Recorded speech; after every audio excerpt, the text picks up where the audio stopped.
বাচ্চারা কিন্তু খেলাধুলা ভীষণ পছন্দ করে, তাই প্রতিদিন বিভিন্ন কাজের ফাঁকে যদি একটু সময় করে বাচ্চাকে সময় দিতে পারো তার সাথে খেলার জন্য, তাহলে তাদের কিন্তু শারীরিক আর মানসিক বিকাশটা খুবই ভালোভাবে হয়। এতে করে তাদের মেজাজটা কিন্তু বেশ ভালো থাকে, আর তোমাকেও কিন্তু জ্বালাতন একটু কমই করবে। ও আমি যে আমার বাচ্চার সাথে খেলাধুলা করি, এর ফলে কিন্তু আমার বাচ্চা আমার থেকে অনেক কিছু শিখে নিতে পারছে।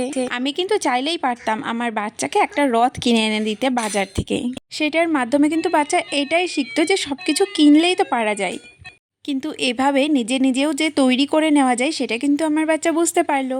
নতুন নতুন জিনিস হাতে তৈরি করে নিতে আমার তো বরাবরই ভালো লাগে, সেই ভালো লাগাটাই কাজে লাগায় আমার বাচ্চার সাথে মিলে।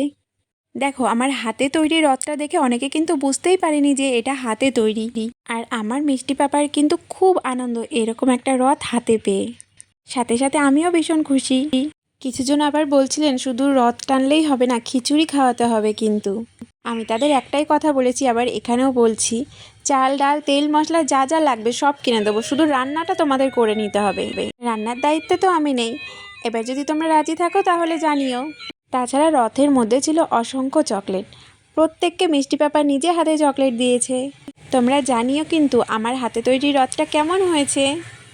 আমার হাতে তৈরি রথটিকে ঘিরে এই ছোট ছোট বাচ্চাদের যে এতটা আনন্দ, এটাও কিন্তু আমার একটা পরম পাওয়া, পরম সুখের বিষয়।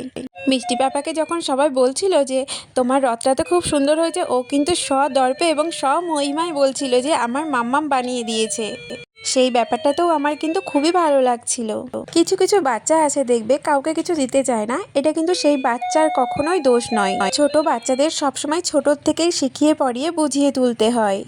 আমার মিষ্টি পাপাকে আমি ছোটোর থেকেই শিখিয়েছি খেলার জিনিস বা কোনো খাওয়ার জিনিস সকলের সাথে ভাগাভাগি করে নিতে হয়। শেখানোটা সার্থক হয়েছে, কারণ এখন আর কাউকে কিছু দেওয়ার জন্য বলে দিতে হয় না। কেউ বাড়িতে এলেই ও আমাকে বলে, মামা ফ্রিজ থেকে এটা বার করে দাও, ফ্রিজ থেকে ওটা বার করে দাও। এই প্রসঙ্গে একটা মজার ঘটনা বলি। মিষ্টি পাপা যখন কথা বলা শেখেনি বা একটু একটু কথা সবে শিখেছে, তখন যদি আমাদের বাড়িতে কেউ আসতো, মিষ্টি পাপা কী করতো জানো তো? হাতের নাগালে তো কোনো খাবার পেতো না, আবার আমাকে বলতেও পারতো না বুঝিয়ে, তাই জন্য ও ওর নিজের জলের বোতল নিয়ে গিয়ে তাকে খাওয়ার জন্য জোরজারি করত। বিস্কুটের কৌটা ধরে নিয়ে গিয়ে পুরোটাই তার হাতে দিয়ে দিত। এই নিয়ে তো সকলেই ভীষণ হাসাহাসি করত। মিষ্টি পাপা নিজে কোনো কিছু খাওয়ার থেকেও অন্যকে খাওয়ানোর প্রতি বেশি আগ্রহী। যাই হোক, এই বৈশিষ্ট্যটা যেন মিষ্টি পাপার একটি স্বভাবগত বৈশিষ্ট্যে পরিণত হয়, আমি তো এটাই চাইবো।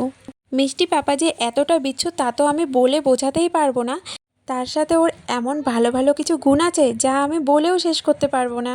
তোমরা কে কে রথযাত্রা দেখতে গেছিলে জানিও কিন্তু বন্ধু।